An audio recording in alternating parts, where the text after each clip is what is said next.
Hello and welcome to screencast number 4.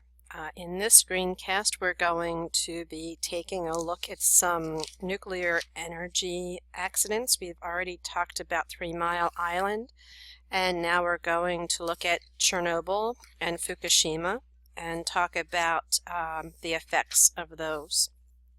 So in 1986 there was an explosion at Chernobyl, that is part of the Soviet Union at the time, and it caused the most severe nuclear power plant accident that the world has seen. What had happened was the engineers had turned off the safety systems so they could conduct some tests. And as a result of human error combined with the unsafe reactor design, it led to an explosion that actually destroyed the reactor and sent clouds of radioactive debris billowing up into the atmosphere. It took about 10 days before the radiation was prevented from escaping the plant. Emergency crews risked their lives trying to put out fires. Some of these workers later died from radiation exposure. Most of the residents of the surrounding countryside, they had remained in their homes for these 10 days, and they were exposed to high levels of radiation before the Soviet government decided to evacuate the more than 100,000 people. In the months and the years that followed, workers erected a gigantic concrete sarcophagus around the demolished reactor. They had scrubbed down buildings and roads. They removed irradiated materials and soil. The landscape for about 19 miles around the plant still remains contaminated. You're not even supposed to walk on the ground. It's that contaminated. The demolished reactor is still full of dangerous fuel. They weren't able to remove it, and debris, and it is leaking radioactivity from a hastily built and quickly deteriorating sarcophagus. So today there is an international team that is trying to build a larger sarcophagus around the original one to prevent any more catastrophic re-release of radiation. There were, from this accident, 31 people had been killed directly. Some were sickened and caused cancer, and thousands more. The numbers are uncertain because they did not keep adequate data at that time. And people that were poor and couldn't afford going to the doctors, they were unable to keep record and track of their illnesses. So there was a difficulty of determining the long-term radiation effects.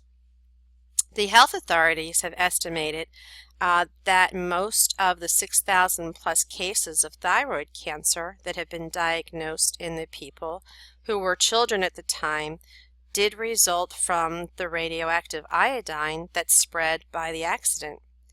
There are estimates for a total number of cancer cases that are being attributed to Chernobyl, past and future. The numbers vary widely, but an international consensus effort for 20 years after the event estimates that radiation may have raised the cancer rate among the exposed people by as much as a few percentage points, possibly resulting in several thousand fatal cancer cases. So that's just mentioning what happened with the land. It doesn't even take into consideration the atmospheric currents at that time.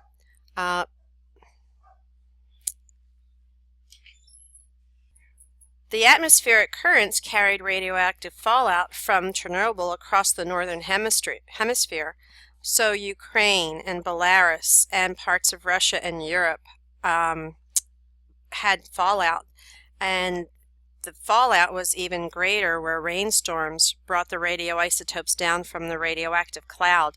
Sweden had received high amounts of fallout, and the accident forced the Swedish public's fears about nuclear power, where half the Swedish citizens now regret their own nation's investment in nuclear power.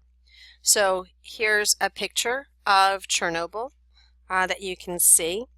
It destroyed the reactor and it's all blown out.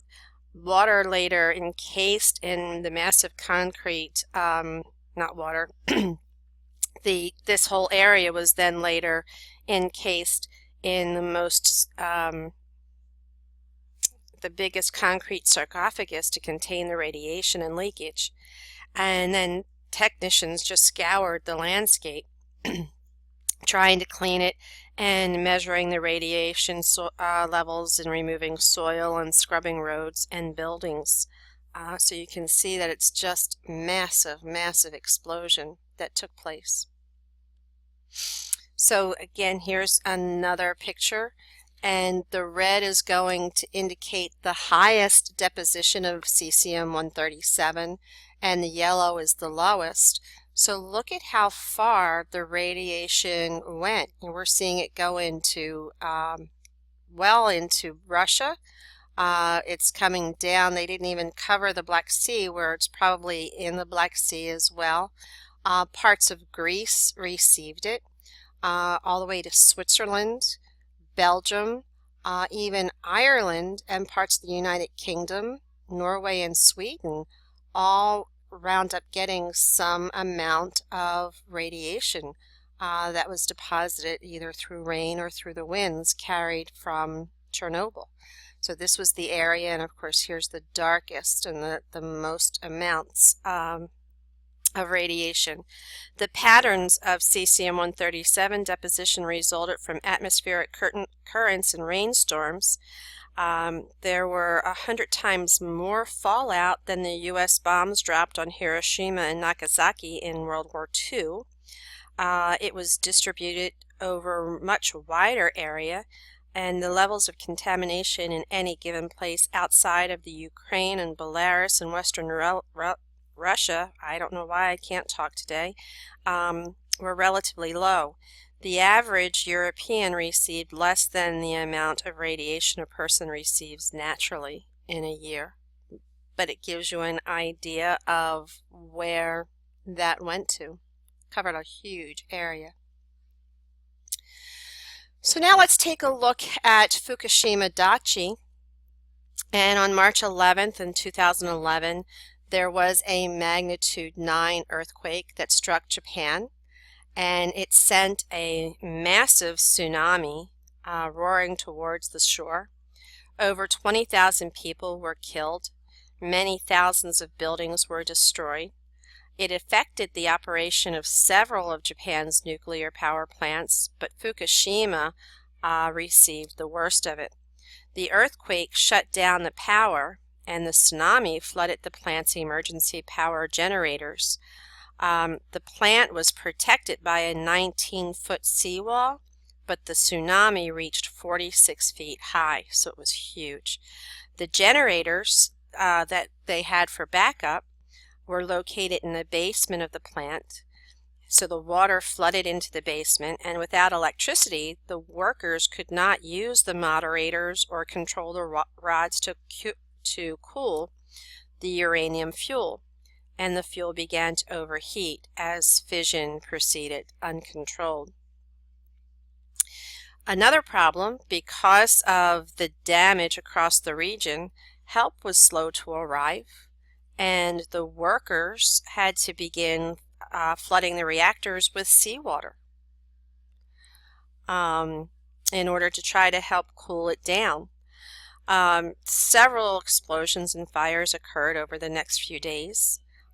3 of the reactors experienced full meltdowns, while the other plant's 3 reactors were seriously damaged.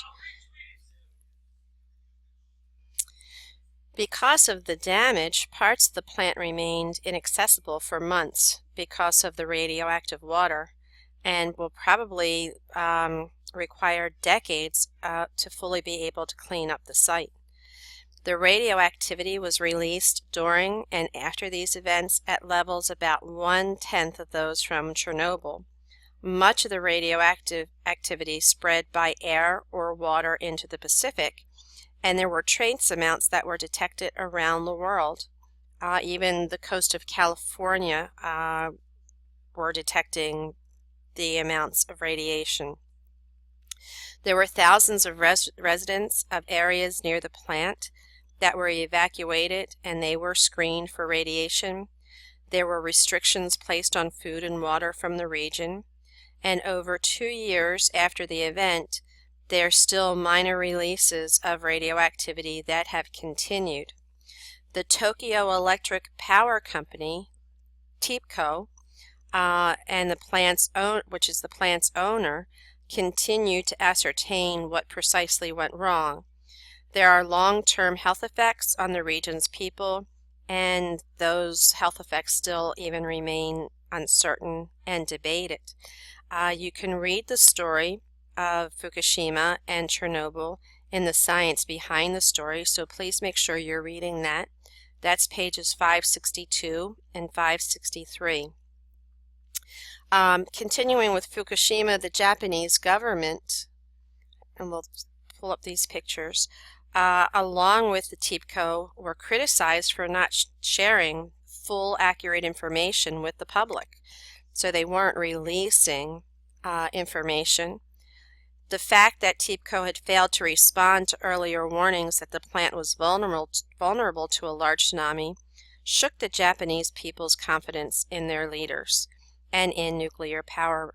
The aftermath of the disaster had the government idle all 50 of the nation's nuclear reactors, and then they embarked on safety inspections to make sure that they were following safety protocol and that they had backup plans in case of an emergency.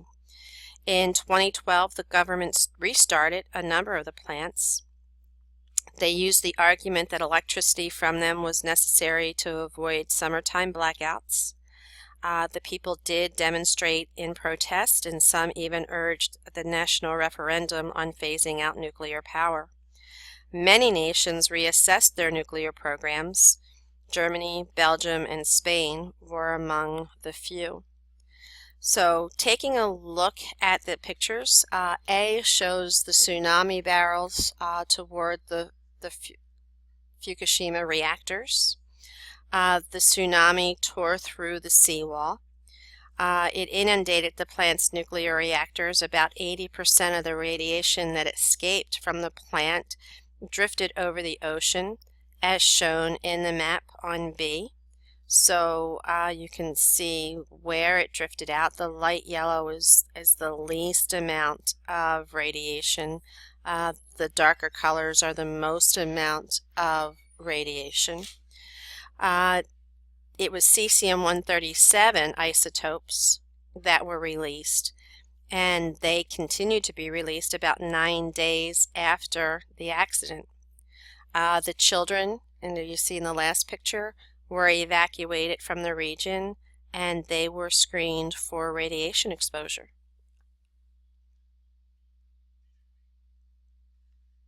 Okay, I'm not going to start this one here because we're 13 minutes in, so we will continue with this in the next screencast.